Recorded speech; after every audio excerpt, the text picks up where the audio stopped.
Rosa Maria Santos is 75 years old.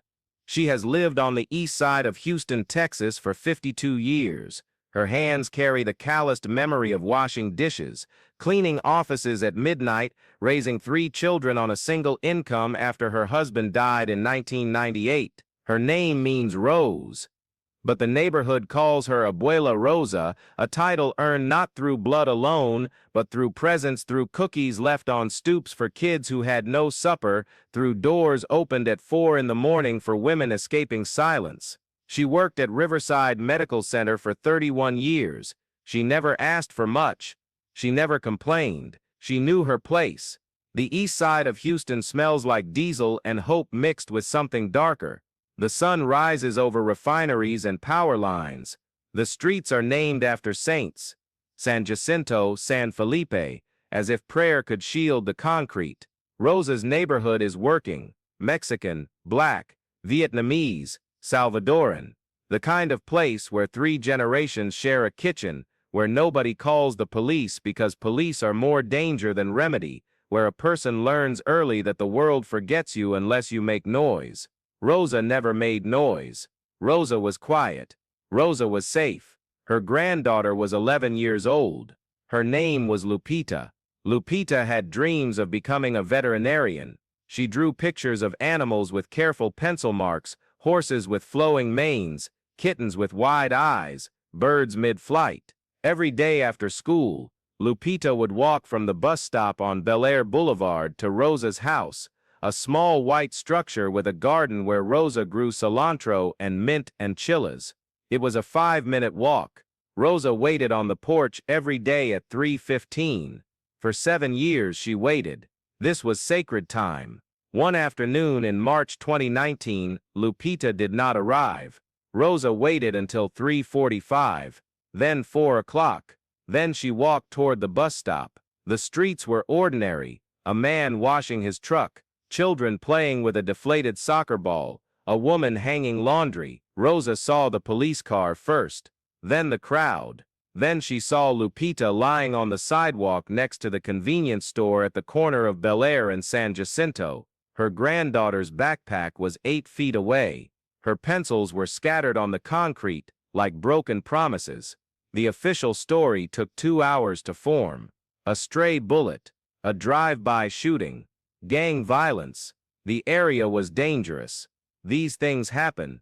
The detective, his name was Morrison, badge number 4421, took a statement from Rosa in a cold room that smelled like burnt coffee and old paper. He didn't look at her. He wrote in a notebook. When Rosa asked who fired the shot, he said they were investigating.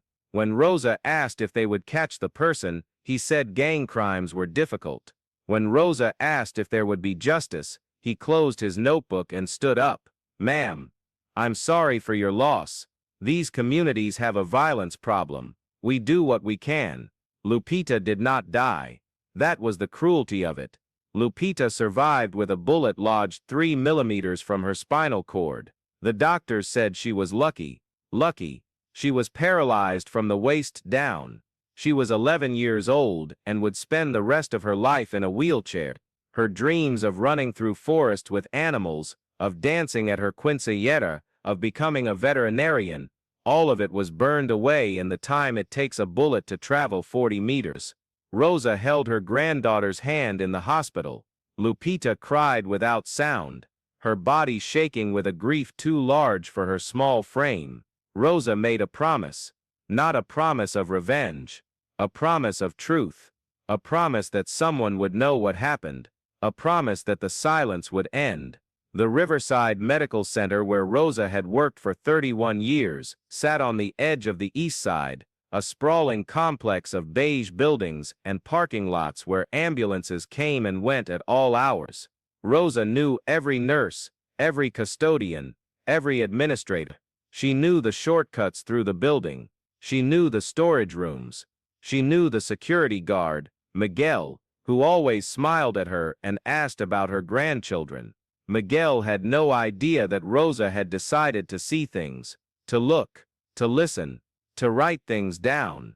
3 weeks after Lupita was shot, Rosa was working the evening shift in the emergency room. She was 68 years old, but moved with purpose now, pushing a mop and bucket, listening. At 10:47 p.m., a young man was wheeled into Trauma Bay 3. He had a gunshot wound to the abdomen. Rosa had cleaned blood from these floors 1,000 times. This blood was different. She moved close. The police officer at the door was talking to the nurse. Rosa heard fragments. Suspect in the Bel Air Boulevard shooting. Gang retaliation shooting. He's got connections to the East Side crew. Pause and reflect when justice stops at the gates. Who dares to cross? The young man's name was Derek Valdez. He was 19 years old. He was the shooter. He was also shot himself, struck by police or by a rival gang. Nobody was saying.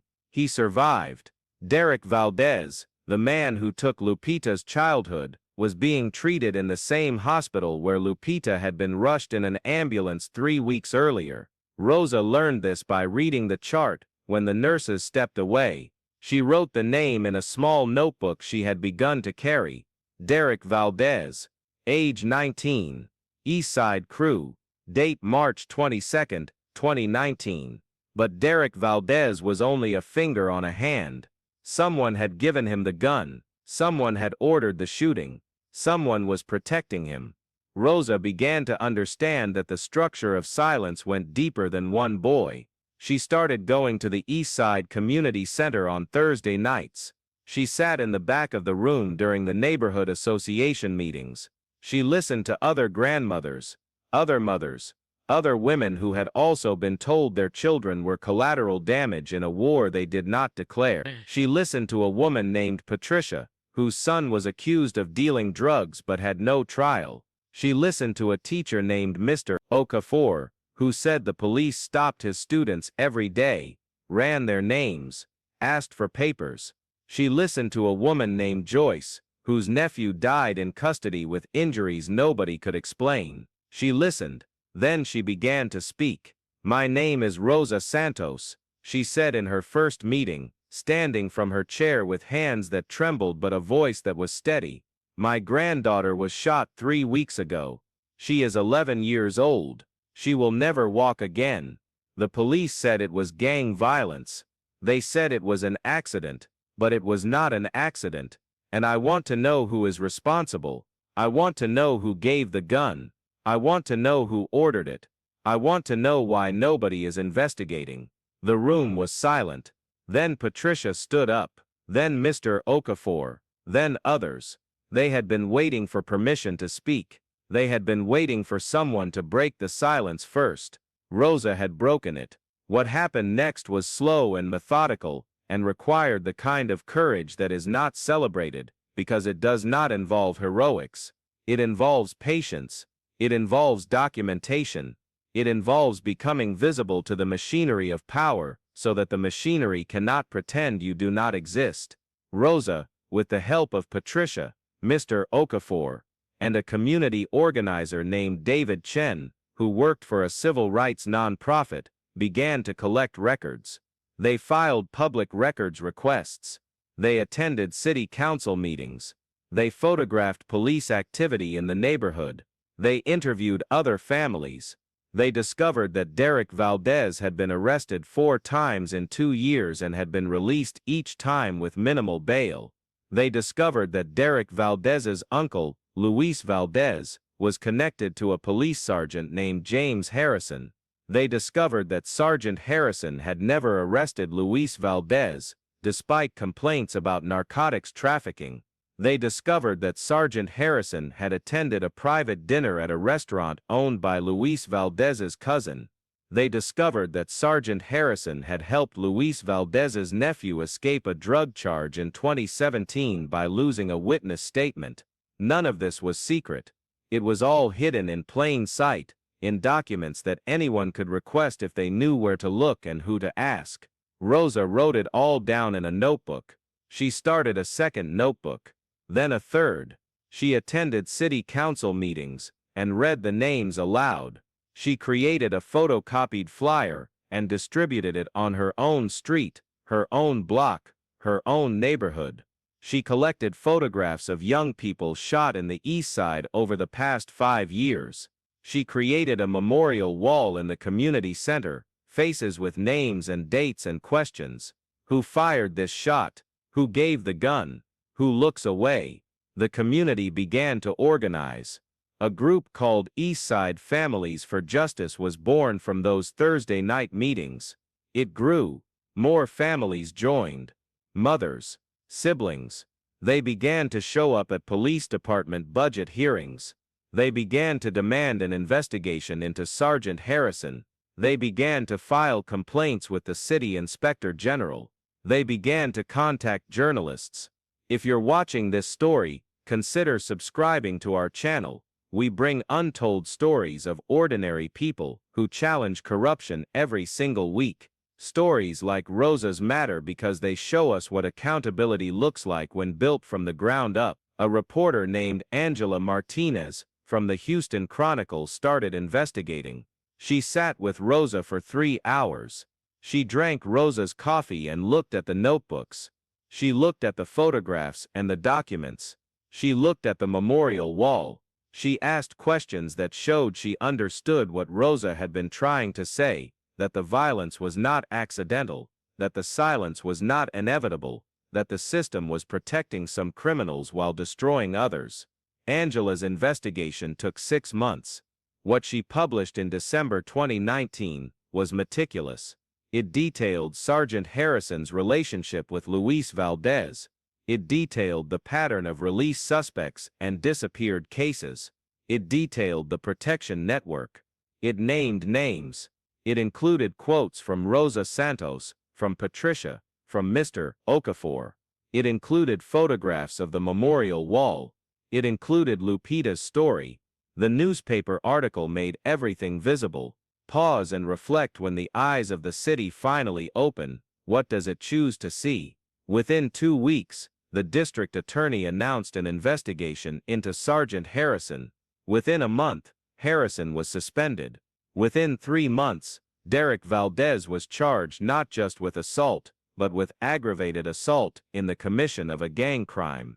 Within 6 months, Luis Valdez was arrested on narcotics trafficking charges that had been invisible for years. Within a year, a special prosecutor was assigned to review cases that Sergeant Harrison had handled. 37 cases were reopened. 7 convictions were overturned. 4 people were released from prison. But Rosa was not thinking about victories. She was thinking about Lupita, who still could not walk, who still woke up screaming from nightmares, who had stopped drawing animals because her hands shook too much to hold a pencil. The consequences of systemic injustice cannot be erased by headlines. They can only be acknowledged. Rosa understood this. She did not celebrate. She continued. The city hired a new police commander for the East Side District. The civil rights organization that David Chen worked for received a grant to hire 2 full-time community liaisons. The community center began to hold regular meetings about police accountability. Rosa became, without asking for it, the center of this movement. She was invited to speak at universities. She was invited to speak at churches. She was invited to share her story with other communities experiencing similar violence and similar silence. She refused most of the invitations. She said she was tired. She was 76 years old. She had already given what she had to give. But she said yes to one invitation. She went to a school in the East Side and spoke to teenagers about documentation, about evidence, about the power of writing things down. She spoke about how the powerful count on our silence. She spoke about how visibility is a weapon against corruption. She spoke about how one person's courage gives permission to others. A young woman in that audience, a teenager named Yolanda, started her own documentation project. She collected stories from young people stopped by police. She created a database. She began to train other young people to be citizen observers. Yolanda's project grew. It became a model for other neighborhoods in Houston. It became a model for other cities. Rosa's community organizer friend David Chen told her that she had started something that would outlive her. She had planted something in the soil of the East Side that would keep growing. Rosa said she didn't care about that. She cared about Lupita. She cared about the families still waiting for answers. She cared about the next grandmother who would sit in a police station and be told that her grandson's death was just another gang tragedy. The corruption investigation into Sergeant Harrison eventually led to broader reforms. The police department implemented new oversight procedures.